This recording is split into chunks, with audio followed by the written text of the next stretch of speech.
All right, everyone, we're gonna get started here.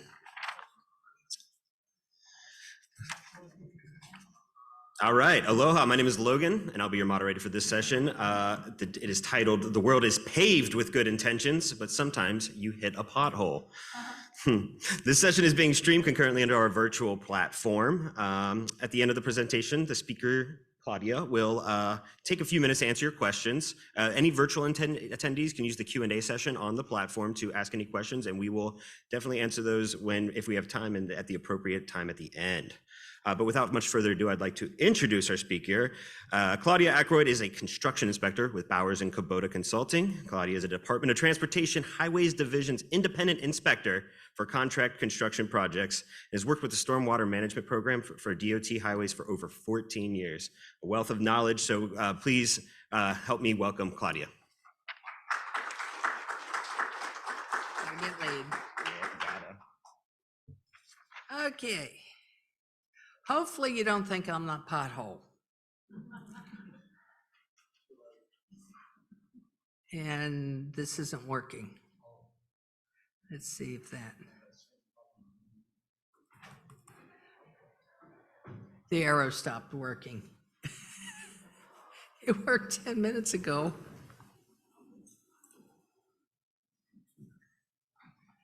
There we go. Okay, well, I've already been introduced, so we'll skip this slide. These are some of the things I'm going to discuss today. Dirt protection, staging areas, construction entrance, inlet protection to include scuppers, waste asphalt and cold plain material, and some related issues with the overbanding we're doing these days and striping. I'm not going to go into depth in any one thing, but it's in relationship to you doing a paving project. I'm going to start talking about drip protection. Some of this will span out to other areas, but for the most part, we're dealing with paving equipment. These are some of the rules. Any idle machines or equipment needs to have drip protection. And you need to choose whether it's more appropriate to have a drip pad or a drip pan under it. However, for paving equipment, you do have to have a drip pad. This pad must be able, you must be able to put the hopper that holds the asphalt, the roller assemblies, and the distributor arm on the tack code or distributor truck over the drip pad. Also, spill kits obviously must be available with any construction project. We're going to talk a little bit about pads or pans.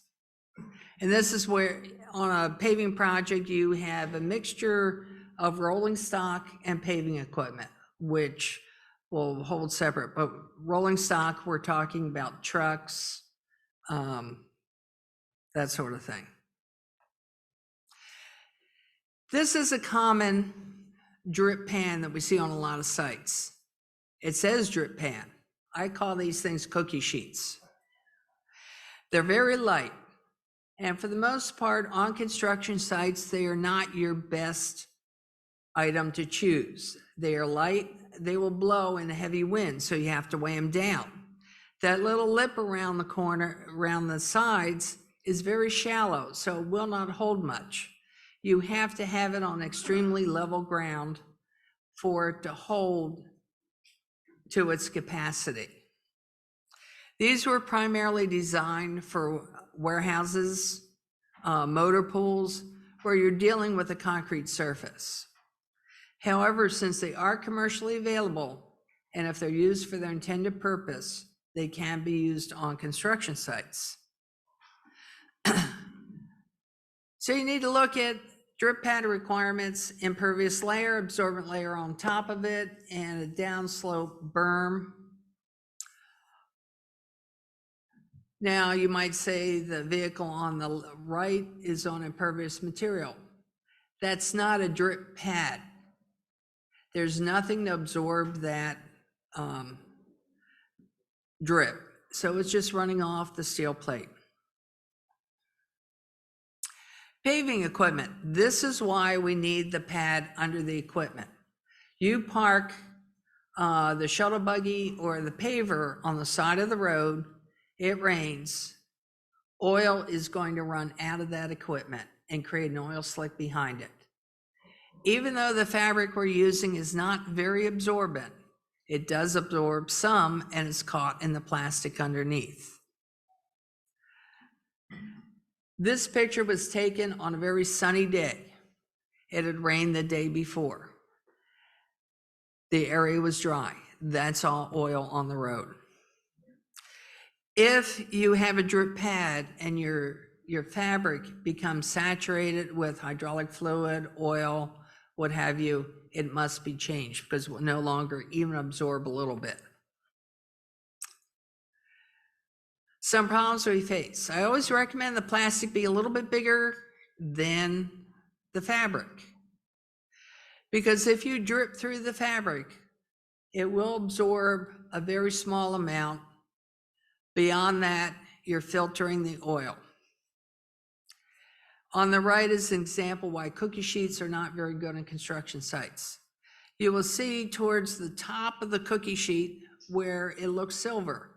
It did not hold the drip. Luckily, this was being used on a drip pad which contained the spill. If you're using a pan, it needs to be big enough and a commercially available pan for you to hit it. On the left, that's a bucket about this big. If you can hit that wherever you place it, I want to go with you to Las Vegas or have you buy me a lotto ticket. Again, on the right, you need the pad or pan to catch the drips. In some cases, drip pad is the only answer. We've already talked about paving equipment. Some of these small excavators or compactors, this little sheep's foot compactor, they put a little container in between the rollers. Didn't catch everything. It's dripping out of one of the wheels. On some projects, they drip pans big enough they actually set this in a drip pan. However, in most places, it should be on a drip pad. On the right, this is a kiddie pool under the spray arm of a distributor truck. It doesn't catch everything because the kiddie pool's round and this thing is linear. Again, you have to use a drip pad. Then you got to look at whether you're going to have these drip pads mobile or fixed. I very rarely mention a contractor, but this system I first saw with GP using. What they've done is they've taken a barrier piece of material, put the absorbent material on top of that, rolled it over a couple pieces of wood, 2x2s or 2x4s, and created a scroll that they can slip under the equipment. You can create these things as big as you need, and you place it on the equipment for when you take it down and park it someplace else. And it's a one-person deployment. It's great for light sets. On the right is an example of a fixed pad with the berm under the plastic. And in fact, the new manual says put it under the plastic. Here's an example of a drip pad construction. You've got your plastic, which has to be at least 10 mil thick. A painter's drop cloth doesn't work. You place the absorbent material on top of that, and then the berm under the impervious layer to create a pooling effect. The reference for this is SM20 paving operations in the 2021 BMP manual. That is the only manual being used on construction sites. It doesn't matter when your project was contracted, designed. When DOT released this to all the resident offices, they said it was retroactive for all projects. Fabric is repairable. because it's an absorbent layer. The plastic is not. If the plastic is ripped, you can't just put another piece of plastic over it and say, I repaired it. You have to replace the entire piece of plastic. It's like putting plastic in a concrete washout. If you overlap it, the water's gonna run in between those two sheets of plastic. Now I put this in, this is obviously not a paving operation. This is down on Ala Moana. They were working close to a culvert and it was open, water was running through it. But it gives you a feel for how easy it is to create a drip pad. This was done in less than 15 minutes. They parked the rig, spread out the plastic, brought in the fabric, and put the berm under it. Took less than 15 minutes. I'm going to talk a little bit about staging areas. We talked about them in past presentations. Normally every project has one. Paving is no different. The location has to be identified in your SWIP. If it's not identified in the SWIP, it's an unauthorized staging area. If you're going to stockpile or spoil piles, they must be in your SWIP also. If an area is not specified when the SWIP is approved, you need to amend it. This is usually what happens to paving project, especially the long linear ones. Also, the yardage or the acreage for a staging area is cumulative. It doesn't mean you've disturbed 0.2 acres here, you close it down, you revegetate it, and then open 0.2 acre staging area at site B. You have 0.4 acres of disturbed, regardless of what the disposition of that first staging area is. So you have to be very careful if your project shows it's 0.99 acres. If you start opening staging areas, it's going to kick it over an acre, and you're going to have to shut down till you get the permit. You also need to have a layout. This is a general depiction of an actual staging area where they show the location and they show the layout. This is when you have large staging area for a project, for those where you might have some construction in addition to the paving. For long linear paving projects, where you're paving for miles, you're going to want several staging areas along the way.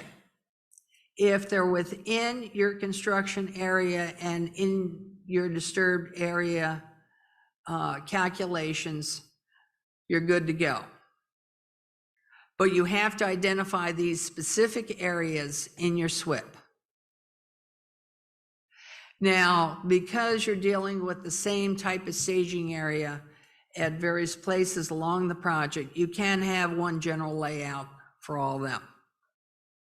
And again, you may need to add the acreage to the project acreage if it's not in the construction area. Construction entrances.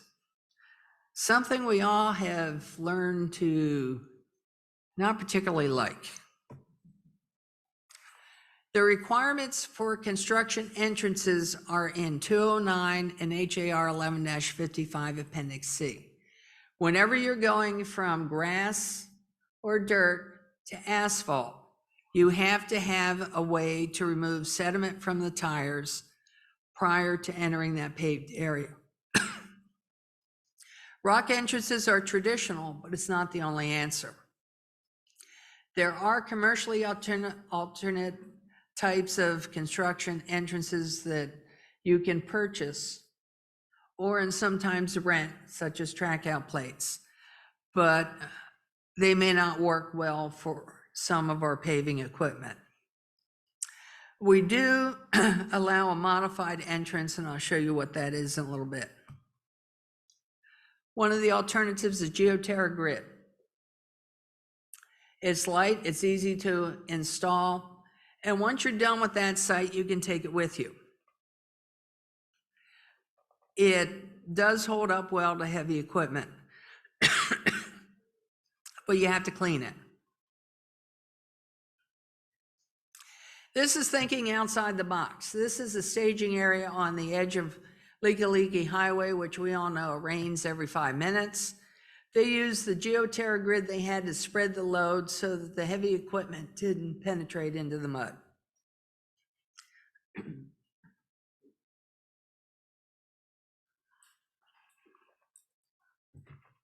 Track out plates, either used by themselves or in conjunction with, say, a rock entrance. Again, you have to clean them. You might have to install very wide track out plates to take care of the width of the paving equipment. Mud mats. These would not work well for paving equipment. Once they're damaged, they are not repairable. Some projects are using the PAVED system. I'm told it's very costly per sheet. Now we're going to get into the modified entrance.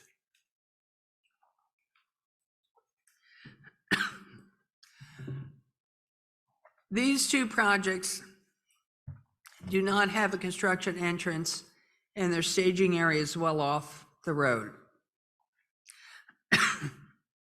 If you're going to have a long linear one, you need to make sure all your equipment fits on that. Not putting the spray arm off the edge.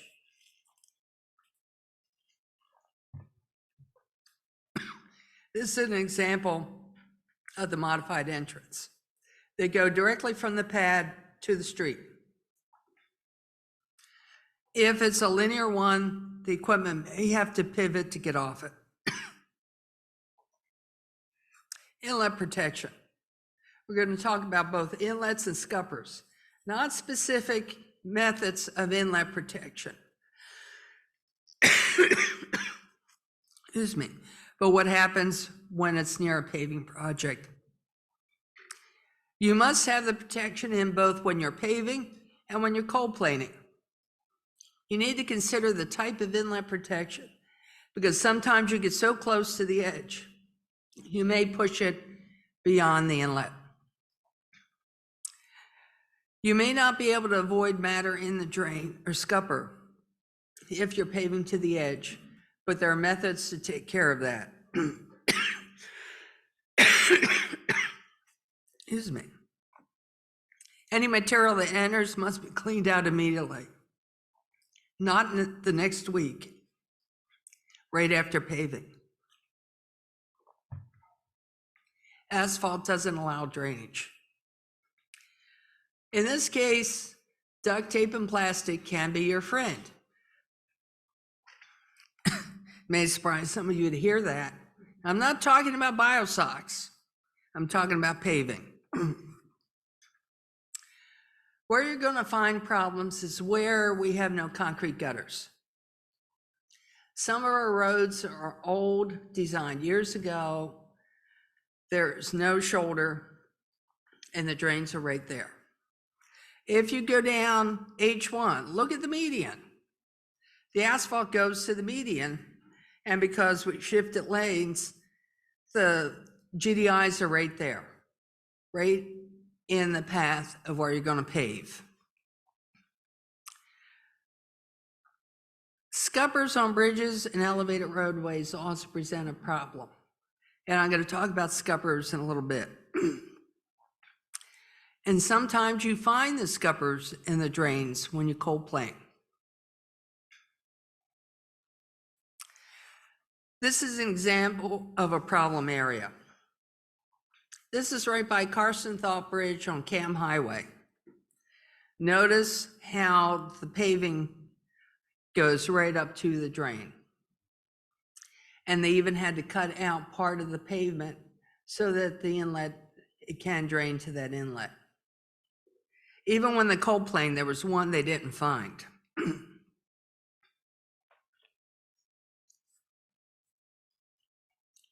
Now, a scupper is something that allows accumulated water to drain. Couple types you find. There's a simple hole in the bridge. There's the cutout on the side of a bridge where usually we've had a concrete pavement. And then this one at the bottom is actually a scupper. You'll find these on the airport viaduct. It's a long box with a pipe at the end.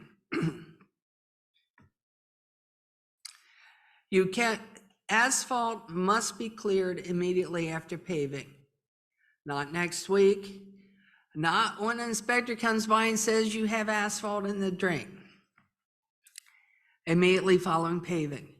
Because if it goes in the box, you're gonna have to crawl in the box to get that out, and then you're into safety issues, into confined space, all that. Easiest thing to do is not let it get in there in the first place. If you have fabric under the grate, look for places where the asphalt or the cold plate material can drop through, the gaps, when there is not a frame all the way around the drain.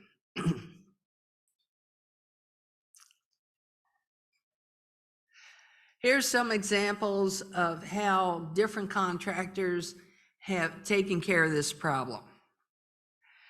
If they've cut their fabric large enough so they can lap it over and kind of tape it shut on top of the drain, and then stuff any holes around it with maybe fabric. After they go through, all they got to do is open that up and remove the asphalt that's on top of that. The upper right is what one of the contractors did. This happens to be on the airport viaduct for one of the scuppers. They were doing that high friction overlay, and they were getting close to those, so they simply took plastic and duct tape and were able to open it up. Scuppers, plug them with fabric that you can take out to let the place drain when you're done, or duct tape over it. But whatever you do, you have to remove immediately following paving. You do not want to block these inlets too long. Kamehameha Highway, that bridge down from Fort Wheeler and from Mililani. I know there were no scuppers there when we were walking through on some of the earlier inspections, because I looked. Because a lot of times these are forgotten in the SWIP, that there are scuppers on bridges. There weren't any on this bridge till after they cold planed. Sometimes we even find inlets. When we were surveying inlet outfalls years ago, we would start by finding the inlet for it. Sometimes the inlets and the outlets were buried. I'm going to talk a little bit about waste asphalt and cold plate material, or the millings.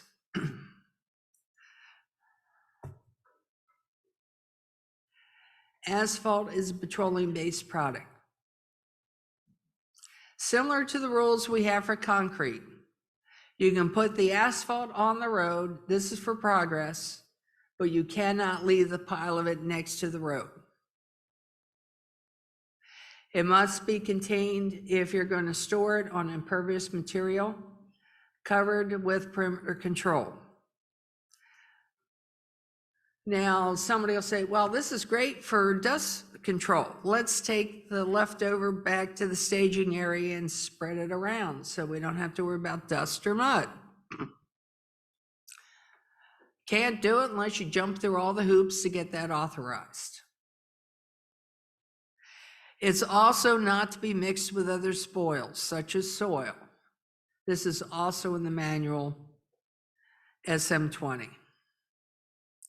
The soil under the asphalt, the waste asphalt, becomes contaminated, and you have to take care of that as well. Cold patch. Same rules as asphalt. If you're going to store it on an impervious layer, covered with perimeter control. If you know on a project you're getting a load of cold patch, think about how you're going to store this. Plan ahead for the delivery. The upper picture, that project was working nights, but the cold plate material was delivered during the day. Nobody there to direct him, so he dumped it, he delivered. The bottom left, they put this on a steel plate. When I say you need to consider how you're going to remove from the pile, if you're using a shovel, it doesn't matter really whether you put it on plastic or a steel plate. If you're using a mechanical way to scoop it, steel plate is probably the best way to go. Otherwise, if you put it on plastic, you're going to get a lot of plastic in with this cold patch you're scooping up. Bags of asphalt patch are basically cold patch. Again, containment and cover. Here's some of the solutions, okay? They got this load of cold patch delivered. Now they have to double handle it. They had to move it from that site, put it on plastic, cover it, and put the perimeter protection. That's time and labor costs. When you put on a steel plate, you still got to be careful because as it's scooped, it's going to get pushed off the steel plate. You need to constantly monitor that, get it back up on the steel plate. Waste asphalt in the staging area. The most common reason we have this is the shuttle buggy goes back and the operator will run his belt to clear the belt of any asphalt. That is a pile, and yes, it's on impervious material because it's on the drip pad, but it still needs to be covered with perimeter control so the rain doesn't wash it away. Simple solution, lay out a piece of plastic, let him run his belt, pick it up and take it away. When I was, when we first started this, and even now, I will check to see where the nose of the shuttle buggy is. And I will look to see if there's a pile of asphalt in the grass. Cold plate, general rules for milling. If you're going to remove it from the site in the truck, that truck must be covered. This is part of 209 that all trucks on state roads will be covered. You need to dispose of it in an appropriate disposal center or take it back to the plant for recycling. You need to clean the area each day of all the millings. If you use it elsewhere, and there are occasions where we can reuse millings, you may need to meet special conditions and permits. There are a lot of hoops you got to jump through to be able to do that. You need to check before you do it, or you will end up absorbing the cost to remove it. They are not permitted to be used on project construction roads or construction entrances. If stockpiling is permitted, you need to cover it and put perimeter control around it. We don't want this from the millings in the gutter. You need to pay special attention to the gutter. If the project owns that gutter, has to maintain it clean. If you have cold planed that road but haven't repaved it, you're going to get unraveling of the asphalt, which will again collect in the gutter, which you need to keep clean. If you're using just the roller brush to clear the cold plate material, watch the angle of the broom. I've seen some where it's angled and it creates a little mound all along the side of the road.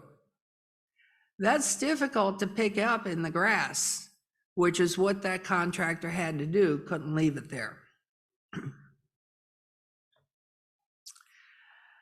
Some other related issues. We're doing overbanding and we're doing striping. Overbanding, and I don't know all the particulars about the type of epoxies or whatever is in it, but I do know it's a sealant that's applied to joints after paving. It's a 2-component system and they're both liquid. And they're mixed just prior to application. There are a couple people in this room whose project have done the overbanding. If the component mix is off, it can end up running. When you do overbanding, all the BMPs have to be in place because it is liquid.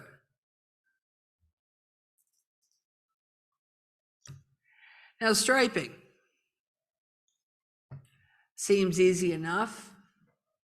However, if you're striping where the asphalt is close to a drain or near a scupper, you have to take special care. And you need to monitor the stripers. Again, duct tape and plastic can be your friend, or stuffing the scuppers. If you don't, that's what happens. This is an old bridge on Kauai with no shoulder. I'm looking at this thing and the contractor had complied. He had put protection over all the scuppers. It was a cute little gravel bag. And then I noticed the stripe is going in one side, out the other. And I thought, nah, I wouldn't have done that. He would stop before he hit the scupper. He didn't. So the state got all their scuppers cleaned out free.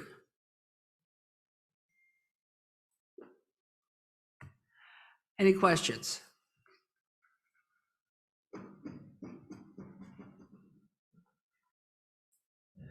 All right, thank you, Claudia. Just to remind anybody, if you have any questions, raise your hand and we'll bring you the microphone. And anyone on our virtual platform can use the Q&A session.